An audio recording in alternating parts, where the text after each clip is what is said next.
양소영 변호사의 상담소 양담소를 찾아주신 여러분 환영합니다. 저는 양소영 변호사님 대신 진행을 맡은 안면입니다. 영화 23 아이덴티티는 1977년 미국 오하이오주의 한 대학가에서 발생한 빌리 밀리건 사건을 모티브로 하고 있습니다. 20대 남성 빌리 밀리건은 여러 명의 여성을 감금, 성폭행하는 연쇄 범죄를 저지르는데요. 놀랍게도 법원은 밀리건에게 무죄를 선고합니다. 밀리건의 다중인격 장애 주장을 받아들였기 때문입니다. 밀리건은 자신 안에 24개의 다른 인격이 존재한다고 주장했고, 실제 재판 과정에서 인격별로 각기 다른 언어를 구사하는 등 다중인격 장애를 증명해냅니다.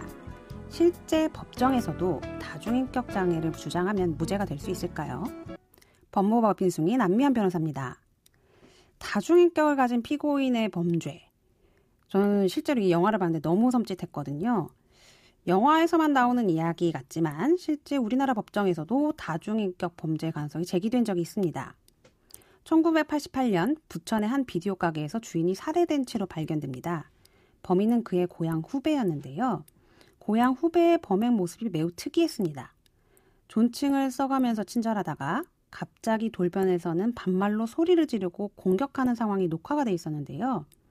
비디오를 분석한 정신과 전문의들은 범인의 다중인격 장애 가능성을 제기했습니다.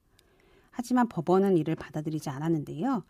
범인의 범행 고의성이 인정된다라고 판단해서 이 사건에 있어서는 무기징역을 선고했습니다. 영화화는 다른 결론이죠.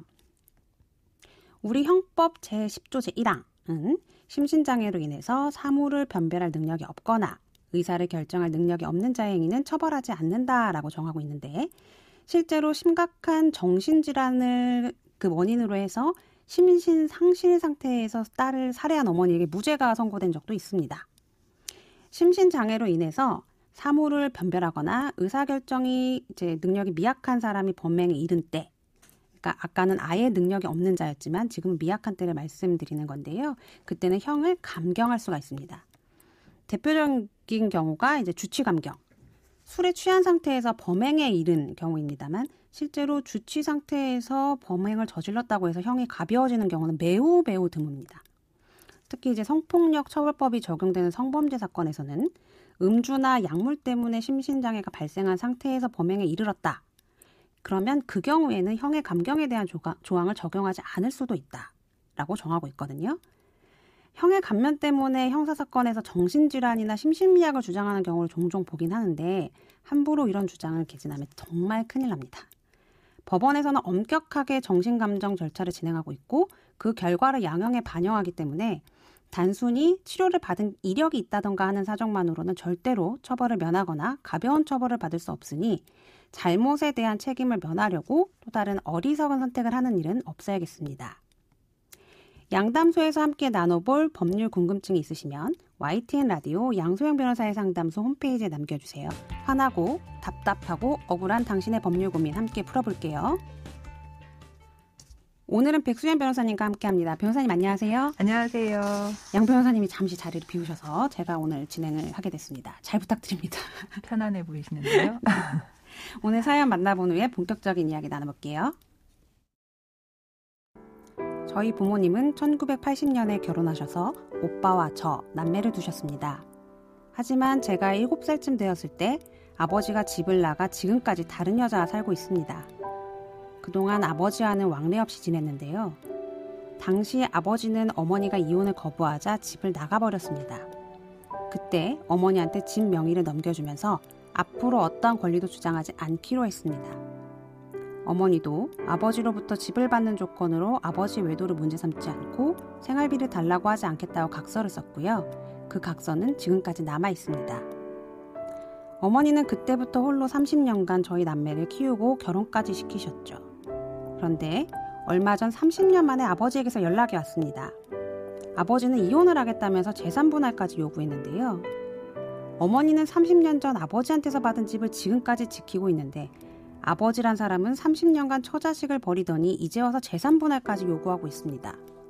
너무나 억울한 상황인데요. 어머니는 과연 어떻게 해야 될까요? 30년 전 외도로 집을 나간 아버지가 재산 분할까지 요구하고 나오는 상황인데요. 이게 저희가 상담을 해보면 없지 않은 경우이긴 합니다. 자녀들은 물론이고 지금 어머니 입장에서도 너무 기가 막힐 것 같은데 지금 사실 아버지는 부정행위를 저지르고 그 부정행위 때문에 집을 나가신 분이잖아요. 일명 유책 배우자입니다. 유책 배우자인데 이 사건에서 과연 이혼이 될까요? 실제로도 많이 저희가 접하고 있는 사건입니다. 근데 이제 우리나라 민법에서는 사실 유책 배우자 이혼 청구는 원칙적으로는 불허하고 그쵸, 있죠. 예. 네. 기본적으로 이제 상대 배우자의 유책이 인정이 돼야 이혼을 청구할 수 있다 하는 이제 유책주의를 택하고 있기 때문인데요. 근데 이제 사회 일반의 인식, 사회 경제적 환경도 좀 변하고 있고요.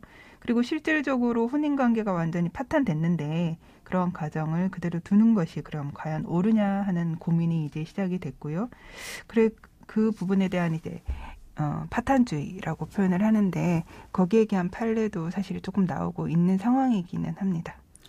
그러니까 원칙은 유책주의고 그 법원에서도 유책주의를 취해서 이제 진행을 하고는 있긴 하지만 요즘 파탄주의에 입각해서 네. 이제 유책이란 그러니까 누군가의 잘못으로 혼인관계가 파탄된 때뿐만이 아니라 가정이 실제로 형해화됐을 때, 그러니까 실체가 없을 때도 이혼을 이제 인용해주는 사례도 있다라는 말씀이신데, 그럼 이 사건에서 아버지 이혼 청구는 과연 어떻게 될까요?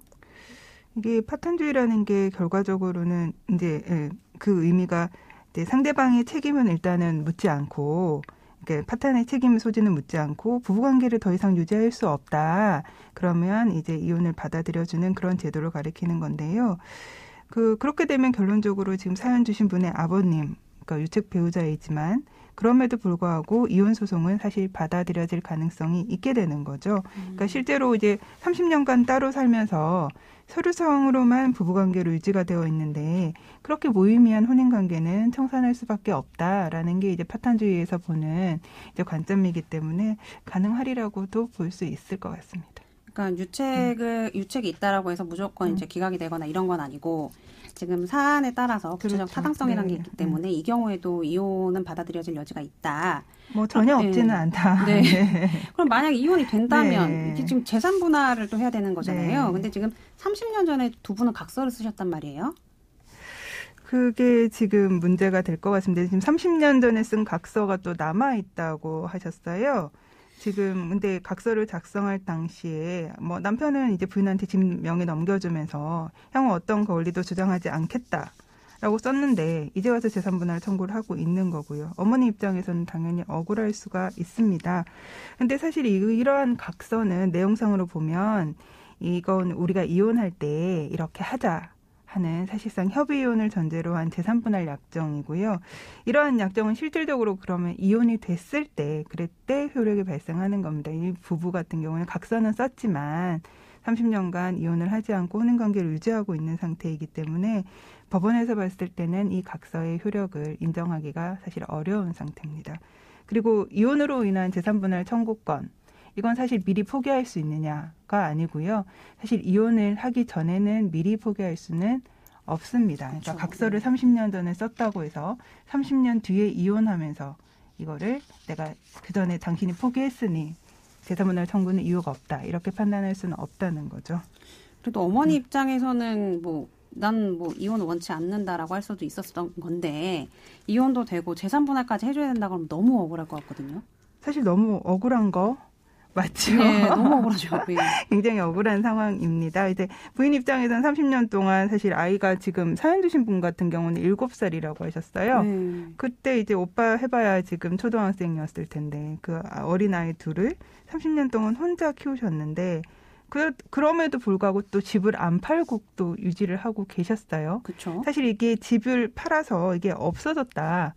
그거 하면 사실 문제가 안 되는데 어머니 노력으로 아이들 키우고 결혼시키고 집도 안 팔고 그렇게 해서 유지를 해놨더니 이제 와서 재산분할 요구를 해달라고 한다. 그럼 당연히 억울할 수밖에 없는데 그러면 재산분할 청구는 가능하다고 했을 때 어머니 그럼 억울한 건 어떻게 푸느냐. 결국 아버님의 그 재산분할 비율을 낮추는 것. 그것이 이제 관건이 될 수밖에 없습니다. 이제 어머니가 주장할 수 있는 거는 결국 어머니의 노력으로, 부인의 노력으로 30년간 이 집을 유지했다. 그리고 혼자서 자녀들을 양육했다. 어머니가 그 집을 안 팔고 그리고 유지해 온 덕분에 사실 30년 전에 이 집값이 사실 얼마인지 모르겠지만 당연히 30년이 지난 지금은 집값도 사실 많이 올랐을 거다. 요즘 같은 추세면은 상당히 올랐겠죠. 상당히 올랐을 거다. 근데 그 부분을 잘 주장을 하고 입증을 하면 실질적으로 아버지가 재산분할 청구권은 인정이 되지만 현실적으로 인정되는 몫은 그렇게 많지 않을 거다라고 이제 생각을 합니다. 실제로 이제 사연 주신 분하고 비슷한 사례들이 많이 있고요.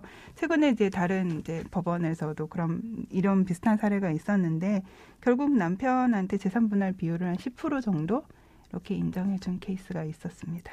네, 그러면 이 사건 같은 경우에는 정리하면 이제 이혼이 되고 이혼을 해줄 때 재산 분할도 가능할 수는 있겠으나 법원에서 이런 구체적 사연들을 보고 기여도를 조정을 해서 어머니의 기여도를 높여주는 방향으로 조율이 가능할 것으로 보인다라는 변호사님 말씀이었습니다. 오늘은 백수연 변호사님과 함께 사연에 대해서 말씀 나눠봤습니다. 변호사님 말씀 감사합니다. 고맙습니다. 양소영 변호사의 상담소, 양담소는 내일도 문을 엽니다. 끝곡 변진섭의 너무 늦었잖아요. 들려드릴게요. 저는 안미연이었습니다.